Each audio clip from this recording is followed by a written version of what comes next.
Welcome back to Balaba. Imo State is gradually becoming the capital of Fulani Heřdsmán.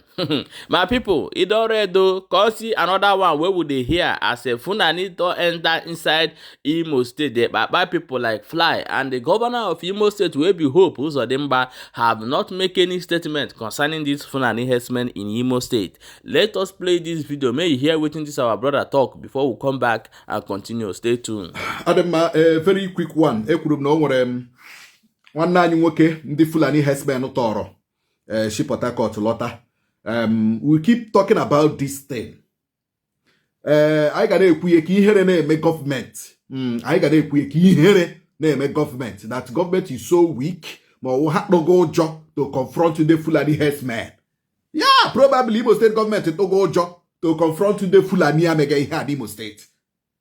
Why haja dogo ụjọ anyama or hana chihama? It is clear now that the government is afraid, is scared to confront Fulani Heřdsmán in Imo. Or they like clear. Because of what I get to and the hammer. That's what is happening. The commission yama, the AC yama, the governor. That's such a thing is happening in Imo State. Fulani Heřdsmán kidnapping people.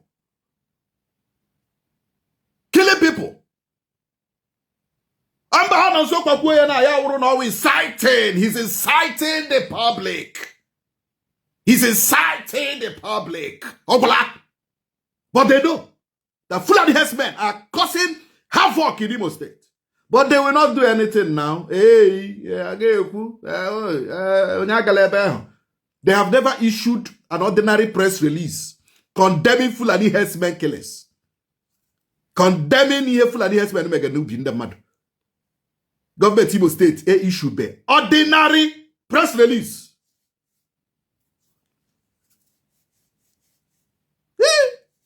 Ke uno chichi, ke ucho chichi chema. Ke ucho chichi chema nun ndimo. Iye ndimo we atoro. Otu eshi chita ndo nna ewere. Ndimo nto 2027. Ọrụ na nna amaghị ihe ma amara na nna aga amaghị again. Let me play you this voice note of a man, a troller, the Fulani Heřdsmán troller. Kupucha ishi. Come on, send it to the picture here. Go no here. Let's listen to him. Because we go for that day where they call no ka ekwe no ka actually ikwu. Yeah, sir. Aha Chief Sagodian Okranyo, Night of Semulumba. Monyo obodo jishi ahịa azụ Mbaise. Ebi m na Port Harcourt. Esikwere m Port Harcourt bịawa Owerri. And Owerri m bịawara. I left my house in Port Harcourt around 6 in the morning. You couldn't take it. Around 6 in the morning, I left Port Harcourt and got to Owerri,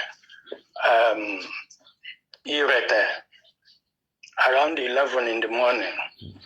And already 11 now, when putara na moto, banyewe chewe side ebe Irete Technical College, you know. Ebe they built and developed, but from nowhere. Mbido n'ụwa egbe kpọkpọ ndị mmadụ agbakesịa mmadụ na okwempene. My first time maybe at that side I became confused. Ama m ebe m na-agbala amakwana m na mụ ashi Port Harcourt bịa bụ briefcase n'ebi ma onye si port bịa Owerri jikekwe na ejike. Ama m na ọmụ aka ha shi n'ime ọhịa hụta kpọwa yanki ha bịa jiri m. Immediately were up came you a top, put away a kitchen mania, where you were swam, Rema Piawam, Purum Gavimoya, or Barry bleed all over the body. But I can hack or Kurumaya by Moya. From there, we Yejoko Gamais away. Ama mebem no. There is any mabalida same day, has some gumpa one day. Mumni, Onyam will kitchen the few in that panic, and I'm my kitchen the fool. Munyam number, many number. I wear my phone, my smartphone, wear my watch. Now, I'm going to learn anime. In fact, 300,000 nọ n'ime akpa ahụ ha buru cash ha eburu ya ebe ahụ ka m nọ. The first day, the second day a sị weta 50 million ma weta ahụ ha egbuo m. The fourth day, the fifth day, ha kpọrọ m gawa na one small pit isi m ọkpụkpụ na isi ndị mmadụ n'ebe ahụ si na if we don't bring the money that a ga-egbu. So talk had threatening my wife. Yeah, I my brother, sisters, relation, friends, especially my old boys in the secondary school at Bömb. They tried their best, raise a reasonable sum of money. Then my wife and my friends raised eventually on the 10th day. Erase that 6 million naira. Before I put that 6 million, they saw that Obayanam Nahaba Shichala, or the back and I got them Kakamo. So I got some mobola, Ego Kahaga Natamifu, Kambi Haga Balaga Kahaberi. They will tell the money. I said that they will not receive the naira. Nagaga Amausa, my sister, now my friend, Ishi Potakot. Agawa Mausa Jeje change the money to dollars. Ebunyeze nwanne m nwanyị eji ma abalị ebe 10:30 with the direction enyere ya ha na-akpa direct ya eji buru the money. Utaka m siri no 10 days no kohia, no food, no water. Ekeche ma ya kemogwo. Mana nyuma mere na shi na home because they never allowed me to move. Ebia watch and that immediately ha haram meji n'ime ọhịa ha eperite ebelebe pụta ebe m ga-apụtara na mgbaba ama ndị irete ebe ahụ ụmụ youth ga na ebe ha emere meeting or something like that. Ahụ ndị ga-ahụrụ m jụwa m questions and all this and that. Ị ga-ahụ ndị jụwa m ajụjụ na the picture. Masa from there ha eburu m gawa hospital. Mgbe a ga-kọntaktịrị nwunye m na apụta aha alaghị m na meshile na ime ọhịa pụta na m ga na hospital. Yes, in a hospital, look, a worse place. Who will give me food? Who will take care of me? You make it effort. That same day in the night, I pick him from that hospital, kill the bill, my lot at port. I got brought to hospital. Eba can not came when he recuperate. Me shot to from Adorado Mupo, Maka. You see the wounds when you watch the video and everything. Right. So all the unfortunate, no say can make a matter. Sorry, kewa dendu, onwe ihe nchetere bụ dị mkpa. Nọmba ahụ ndị Hausa ndị Fulani a ji na-akpọga nwunye m mgbe ha si weta ego.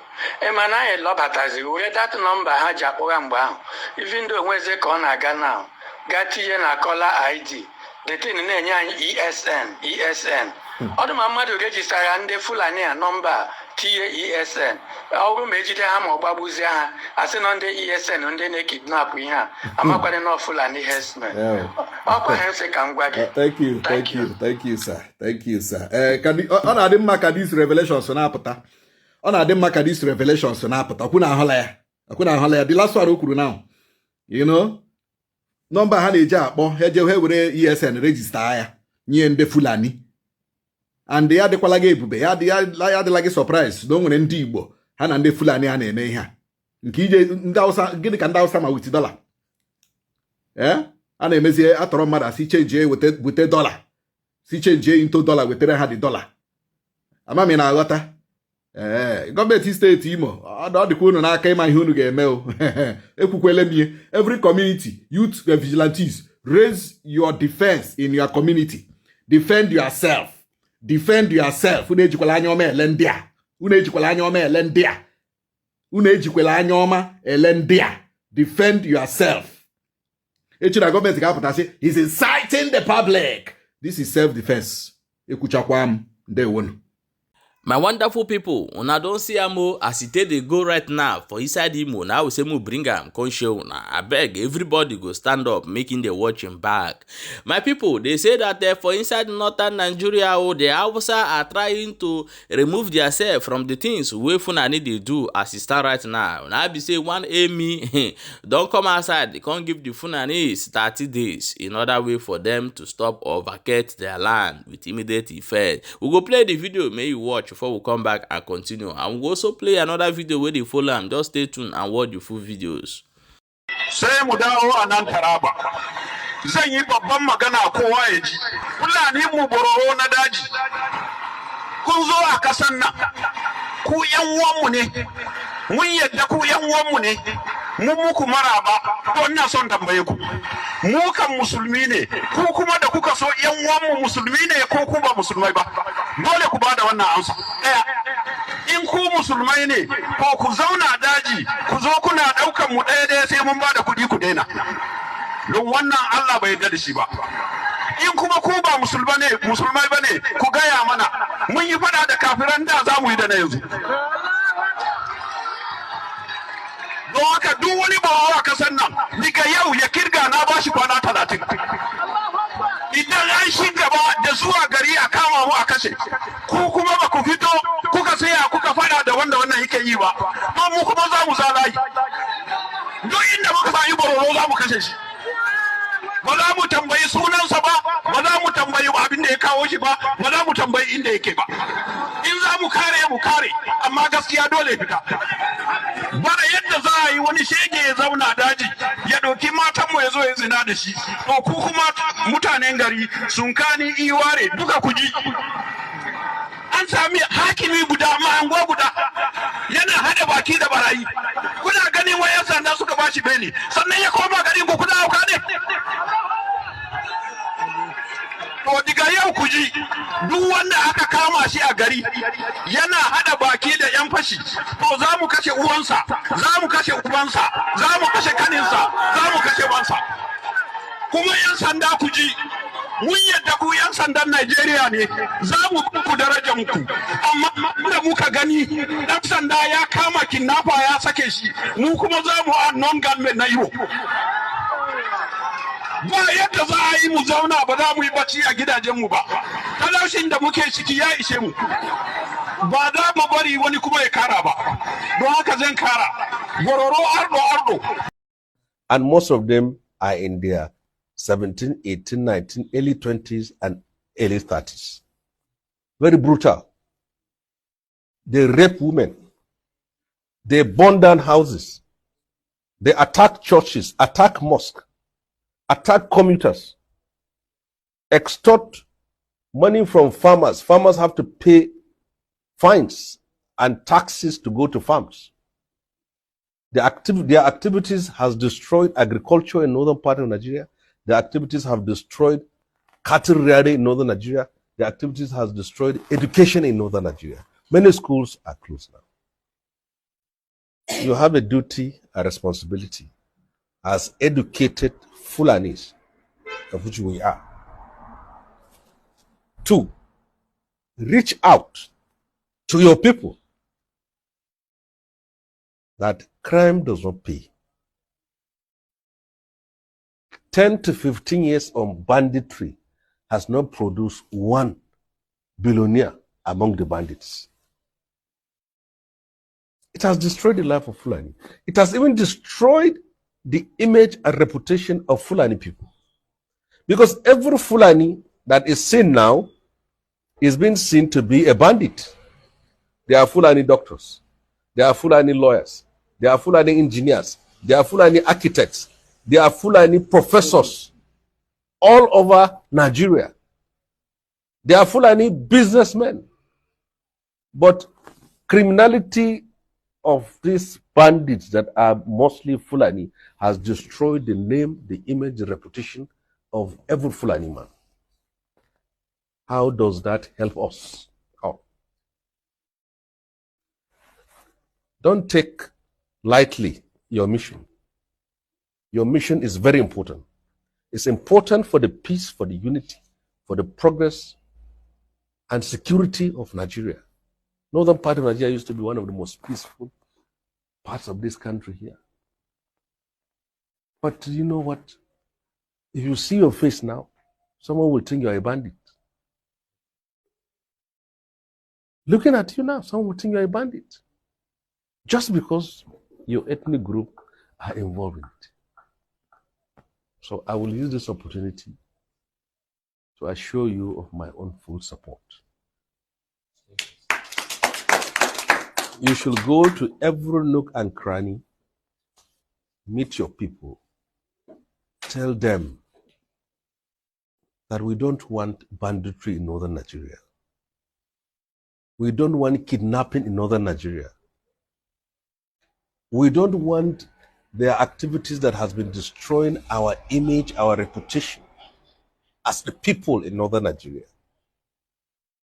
The question I'm asking the people who gathered and kidnapped Nnamdi Kanu from Kenya, and the people who arrest Simon Ekpa, and the people where they fight other freedom fighters for inside Southeast, what is your gain right now? Are you ready to stand up and defend your land, or are you still ready to grab your political ambition and put inside your pocket and your family? That be the question why they ask you now. Make una wake up now, defend yourself. If not, those things where you don't gather from politics, you go still live am. Jakpa. I bet more na share this video and drop your own opinion for inside comment section as you don't read. Don't forget to see there for Baraba G's as they watch. Make sure they share the video so that other people go get the information and know how it did happen.